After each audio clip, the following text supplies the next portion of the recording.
somebody today sent me a Trungpa. I think you know I love Trungpa. Quote, and I said, "Oh, I love Trungpa," and he wrote back something like, "Oh, I don't know what it was, troubled soul," and I wrote back just saying, "Okay, yeah." He might have been troubled, but he's a lot less troubled than the rest of us. Right. But I think what happens is, I mean, this is just a total aside, but I think what happens is we feel the need to level people because we feel insecure ourselves. Right, So right. we look for the way that somebody who's admirable is lacking. And then we focus on the lack so that part of ourselves, and this is, I think we do a disservice to ourselves. I love seeing genius and feeling just totally intimidated by it. Completely. When I went to Mongolia and Nepal, Korea, with my Drupal and Lama friends, I saw a depth of 360-degree care. It was astonishing. Like I'm pretty good at hospitality, but the level of just care and the full consideration, because they were so steeped in that place that I talk about, Dharmakaya, they were so steeped in that location that it was almost like, you know, when you see a lizard come up and it can just look at everything. It was like they would look at everything and not necessarily act, and then take time to assess how every single person could get the most care, you know? And I watched and I did what you're not supposed to do. Don't ever do what I did here, because I compared. But the moment that I compared, I thought, okay, this is how far I have to go to get there. I want that. I want to be able to care with that level of precision and attention and patience that they have. But I think what we tend to do is say, oh, okay, they care with that level of care and they're that good, and then we just begin to look for any flaw or error in order to bring them down to us. I'll just say this one last thing in this particular round, in this particular... No, go ahead. In this particular peak... oh, I see. Okay. I think I see it here. I love this part.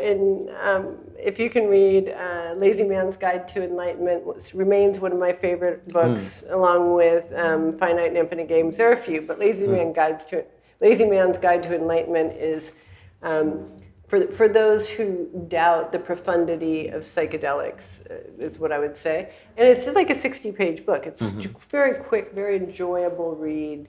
And by the way, I will say, for those who doubt the profundity of psychedelics and exalt all these spiritual things, this is great writing, you know, as well, which isn't always true in spiritual treatises.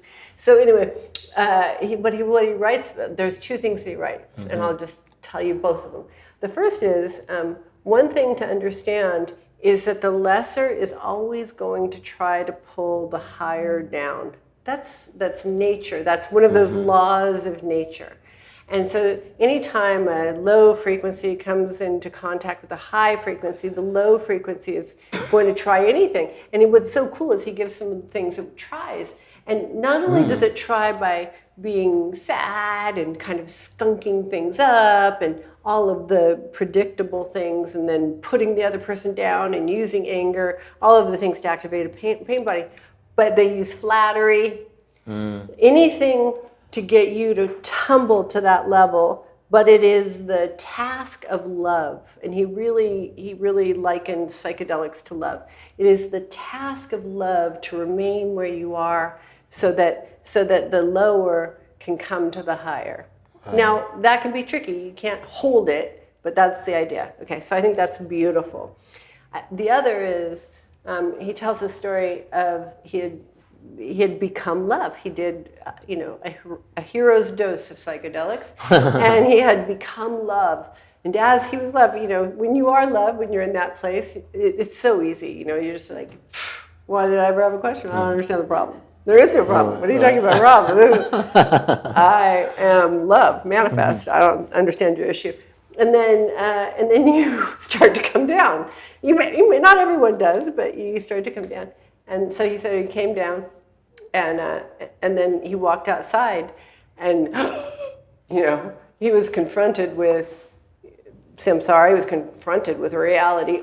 And this really unattractive person came toward him, a graspy person looking for something, the things that one would recoil at. So you know what he did? He recoiled. And then in the moment of recoiling, he still had enough LSD in his brain to speak to him. And they said, who did you think it was who needed love? Wow. Isn't that lovely? And that stayed with me. I mean, I live in Harlem, and there are definitely people who come up to me with various energies. And so but it was reprogrammed in my mind in that book. Oh, this is a person looking for love. Or I have some really snarky people on my Instagram. This is a person looking for love. Most of them are looking for mothering. But they're looking for love. And so to arise in such a way that you can present as the form of love that someone needs.